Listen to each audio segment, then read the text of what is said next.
एक बार की बात है। एक गांव में एक 10-12 साल का लड़का अपने माता पिता के साथ रहता था। तो एक दिन वो लड़का कई सालों के बाद अपने दादाजी के गांव जाता है।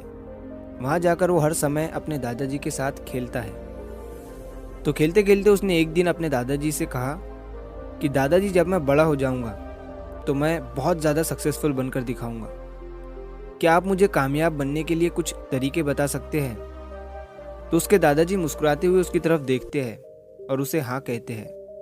वो उसे एक पौधों की दुकान पर ले जाते हैं जहाँ पर छोटे छोटे पौधे मिलते थे। वहाँ से उसके दादाजी 2 छोटे पौधे खरीदते हैं और वापस घर आ जाते हैं। घर आने के बाद वो उनमें से एक पौधे को बड़े से गमले में लगा देते हैं और उस गमले को घर के अंदर रख देते हैं और दूसरे पौधे को वो घर के बाहर लगा देते हैं। फिर वो अपने पोते से पूछते हैं कि तुम्हें क्या लगता है, कौन सा पौधा फ्यूचर में अच्छे से बड़ा हो पाएगा? बच्चे ने थोड़ा सोचा और अपने दादाजी से कहा कि हमने घर के अंदर जो पौधा लगाया है वो अच्छे से बड़ा हो पाएगा, क्योंकि वो घर के अंदर हर प्रॉब्लम से सेफ रहेगा। और जो पौधा हमने बाहर लगाया है उसे बहुत सी चीज़ों का रिस्क है, जैसे कि सूरज की तेज़ किरणें, आंधी तूफान, तेज़ बारिश और जानवरों से भी उस पौधे को रिस्क है। उसके दादाजी ने मुस्कुराया और उससे कहा कि फ्यूचर में देखते हैं इन दोनों पौधों के साथ क्या होता है। फिर 4 साल बाद वो लड़का फिर से अपने दादाजी के घर जाता है। दादाजी को देखने के बाद वो फिर से उनसे पूछता है कि दादाजी, लास्ट टाइम मैंने आपसे पूछा था कि ज़िंदगी में सक्सेसफुल कैसे होते हैं, लेकिन आपने मुझे कुछ नहीं बताया था, लेकिन अब आपको मुझे बताना ही पड़ेगा। उसके दादाजी ने मुस्कुराते हुए उससे कहा, ज़रूर, लेकिन सबसे पहले हम उन 2 पौधों को देखते हैं जो हमने कुछ साल पहले लगाया था।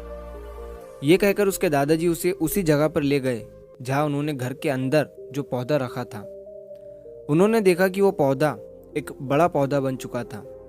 फिर वो उस जगह पर गए जहाँ उन्होंने दूसरे पौधे को बाहर लगाया था। उन्होंने देखा कि वो छोटा सा पौधा अब एक बहुत बड़ा और विशाल पेड़ बन चुका था। उसकी जो टहनियाँ थी वो बहुत ही मजबूत और लंबी थी और उसका साया पूरे ग्राउंड पर पड़ रहा था। अब उस लड़के के दादाजी ने उसकी तरफ देखा और उससे कहा कि बताओ, कौन सा पौधा ज़्यादा बड़ा और मजबूत हो चुका है, कौन सा पौधा ज़्यादा सक्सेसफुल हुआ है? लड़के ने कहा, वो पौधा जो हमने बाहर लगाया था। लेकिन दादाजी, ये कैसे संभव है? इस पौधे ने कई डेंजर सिचुएशन सही होंगी, इस पर कई प्रॉब्लम्स आई होंगी, लेकिन फिर भी ये पौधा इतना बड़ा पेड़ कैसे बन गया? उसके दादाजी ने उसकी तरफ देखा और कहा, तुमने ठीक कहा, जो पौधा हमने बाहर लगाया था उसने कई प्रॉब्लम सही होंगी और उन्हीं प्रॉब्लम से डील करते हुए वो इतना बड़ा और विशाल हो पाया है और अब वो जितना चाहे उतना अपनी टहनियों को बड़ा कर सकता है। और जो आंधी तूफान और तेज़ बारिश जैसी प्रॉब्लम्स हैं वो उसकी टहनियों को और भी मजबूत बनाती है और इसी वजह से आज वो एक बहुत विशाल पेड़ बन चुका है और अब ये सारी प्रॉब्लम्स उसके सामने छोटी है। फिर उसके दादाजी ने उसकी तरफ देखा और उससे कहा कि बेटा, एक चीज़ हमेशा याद रखना, जब तक तुम अपनी लाइफ में स्ट्रगल नहीं करोगे, जब तक तुम डिफ़िकल्टीज से नहीं गुजरोगे, तब तक तुम अपनी लाइफ में सक्सेस को अचीव नहीं कर सकते हो। अगर तुम अपनी लाइफ में हमेशा कंफर्टेबल चॉइसेस ही रखोगे तो तुम अपनी लाइफ में उतना ग्रो नहीं कर पाओगे जितना तुम कर सकते हो। और अगर तुम हर प्रॉब्लम के लिए तैयार रहोगे, हमेशा स्ट्रगल के लिए रेडी रहोगे, तो फिर किसी भी मंजिल को पाना तुम्हारे लिए असंभव नहीं होगा और फिर बड़ी बड़ी प्रॉब्लम्स तुम्हें छोटी लगने लगेंगी। ये सुनने के बाद उस लड़के ने एक गहरी सांस ली और फिर उस विशाल और बड़े पेड़ की तरफ वो देखने लगा। उसके दादाजी के शब्द उसके दिमाग में घूम रहे थे।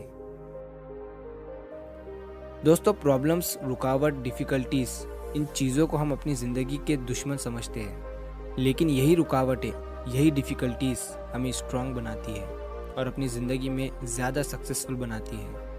और वो किसी ने कहा है ना कि अगर आपकी लाइफ में प्रॉब्लम्स नहीं आ रही है तो समझ जाओ कि आप गलत ट्रैक पर हो। तो दोस्तों, अगर आप इस कहानी को और भी लोगों तक पहुंचाना चाहते हो तो इस वीडियो को लाइक करिए ताकि YouTube इस वीडियो को और भी लोगों तक पहुंचाए। और कहानी अगर अच्छी लगी हो तो चैनल को सब्सक्राइब ज़रूर करिए। मिलता हूँ मैं अगली बार इसी तरह की कहानी के साथ। तो सब्र करो, शुक्र करो और ज़िंदगी में आगे बढ़ो।